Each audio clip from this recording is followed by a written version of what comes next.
عادت أفانين بما يروي فؤادا قد ضم. Si depuis la Constitution des droits de l'homme en 1789, il existe la liberté d'expression qui consiste à dire, écrire ou imprimer librement, cela ne signifie pas qu'il est permis de dire n'importe quoi. En effet, le droit français fait la nuance entre l'expression des idées et la protection de la personne. Ainsi, une personne peut exprimer ce qu'elle ressent. Par contre, elle ne peut pas diffamer, encore moins injurier. Bien en islam, ce principe a vu le jour il y a un peu plus de 1400 ans, avec cependant une nuance. Pour parler, et notamment dans le domaine religieux, il faut apporter la preuve de ce que l'on avance, car sinon, il est possible de tomber rapidement dans la diffamation. La diffamation consiste à porter atteinte à la réputation de la personne, de qui on parle, par les paroles ou des écrits.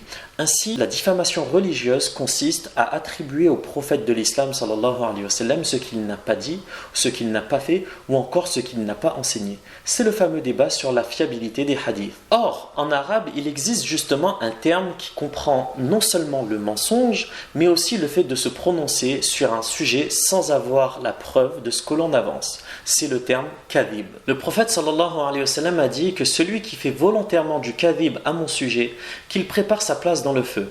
Car cela signifierait dire n'importe quoi au sujet de Dieu, de son prophète, mais aussi de la religion musulmane. Et il n'y a pas de place pour cela chez un croyant. Aïcha a dit qu'il n'y avait pas de trait de caractère plus détesté auprès des compagnons du prophète sallallahu alayhi wa sallam que celui de faire du kadhib. Donc le terme kadhib est beaucoup plus large que le sens de dire un mensonge. C'est aussi parler sans preuve, affirmer ce qui est interdit d'affirmer, par manque d'arguments, par manque de connaissances. Et si la liberté d'expression permet de se prononcer librement sur un sujet, en islam, cela ne signifie pas pour autant dire n'importe quoi, d'où le titre de la vidéo. Malheureusement, le terme kadhib, peut-être pas dans le sens de mensonge, mais dans le sens de manque de preuves, d'affirmer ce qu'il n'est pas autorisé d'affirmer, se manifeste de plusieurs façons. La première façon dont il se manifeste, c'est le fait de ne pas avoir la preuve de ce qu'on affirme. C'est le cas lorsqu'on parle entre amis ou parfois lorsqu'on va à la mosquée et que du côté des frères ou du côté des sœurs, chacun s'empresse de dire ce qu'il faut faire ou ce qu'il ne faut pas faire, sans pour autant avoir les arguments pour prouver cela. Eh bien, agir ainsi, affirmer ce qui n'est pas permis d'affirmer parce qu'on n'a pas la capacité ou la connaissance nécessaire, c'est faire du kadhib. Deuxièmement, le kadhib se manifeste par le fait de ne pas faire vérifier l'information que l'on possède par une entité supérieure, qualifiée, ou une personne qualifiée dans le domaine. C'est le cas de l'autodidacte, par exemple. L'autodidacte, c'est celui qui fait de l'autodidaxie.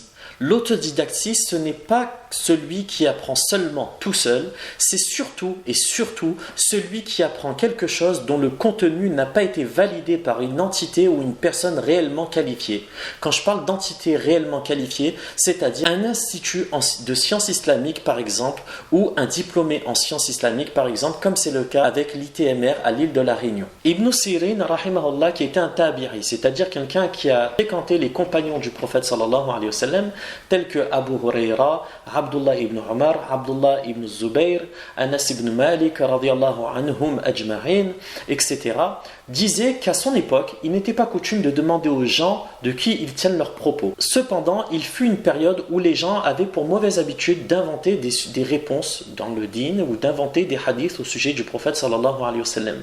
Ce qui poussa les tabi'i ainsi que les compagnons à demander aux gens de citer de qui ils tiennent leurs propos. Eh bien, c'est ce qu'on appelle justement ceux qui possèdent une ijaza fil hadith, c'est-à-dire un sanad, une chaîne de transmission qui explique que l'information a été obtenue auprès de tel professeur, dont lui-même son information a été obtenue auprès de tel professeur, dont lui-même son information a été obtenue auprès de même professeur, et ce remontant jusqu'aux sahaba qui eux-mêmes le rapportent du prophète sallallahu alayhi wa sallam. Ibn Sirin disait que la science de la transmission des informations présentes dans la religion représente la religion elle-même, le dîn. Donc si vous la prenez de n'importe qui, il ne faut pas s'étonner d'apprendre n'importe quoi. Et c'est bien là la différence entre les étudiants en religion musulmane et l'autodidacte. L'étudiant en religion a toujours une personne ou quelques personnes, des professeurs qui sont au-dessus de lui, qui à n'importe quel moment peuvent le corriger ses informations lorsqu'il fait et il commet des erreurs, lorsqu'il dit des erreurs. Contrairement à l'autodidacte qui n'a que lui et lui-même. D'ailleurs, le prophète sallallahu alayhi wa sallam a dit qu'il suffit qu'une personne répète tout ce qu'elle entend pour qu'elle soit considérée vis-à-vis de Dieu comme étant un menteur. Et bien, quand on a besoin de développer un programme religieux ou autre, pourquoi ne pas présenter notre programme auprès de ce genre d'institut? Ce genre d'institut qui, justement, vérifieront si les propos que l'on va enseigner sont bons, si ce que l'on va transmettre correspond bien à ce que le prophète sallallahu alayhi wa sallam a enseigné. Donc, parler librement et écrire librement sur n'importe quel sujet fait partie de la liberté d'expression. Cependant, le musulman doit veiller à ce que ses propos vis-à-vis de la religion, vis-à-vis du prophète sallallahu alayhi wa sallam, vis-à-vis d'Allah subhanahu wa ta'ala et de l'enseignement cultuel du prophète sallallahu alayhi wa sallam soient bel et bien vrais, afin de ne pas contribuer à ce que le dîn soit détérioré. Comment il se pourrait se détériorer? En ne prouvant pas ce qu'on avance, premièrement, et en ne validant pas les informations qu'on a acquises par une entité qualifiée ou une personne qualifiée dans le domaine. Car sinon, à chaque époque, il y aura d'un côté l'islam enseigné par Mohammed sallallahu alayhi wa sallam et d'un autre côté l'islam de chacun. Donc des millions d'islams. Et triste de constater aujourd'hui que le kadhib est présent malheureusement partout dans la religion. Sur YouTube, sur Internet, sur les réseaux sociaux, jusqu'à dans les instituts religieux et même parfois dans les mosquées le vendredi sur le minbar. Comment ? Car ces structures embauchent malheureusement des autodidactes qui parfois sont connus via les réseaux sociaux, certes, mais inconnus auprès des entités qualifiées, elles. Et il suffit de regarder aujourd'hui où est-ce que cela nous mène. Jamais la communauté musulmane n'a connu autant de divisions qu'à notre époque. Et ce, en partie lié à la compréhension des informations dans la religion. Et pire encore, c'est que lorsqu'une personne qualifiée ou une entité qualifiée, une personne qualifiée, c'est une personne qui est diplômée, qui est reconnue par des hommes de science, ou un institut qui est reconnu par des hommes de science lui-même.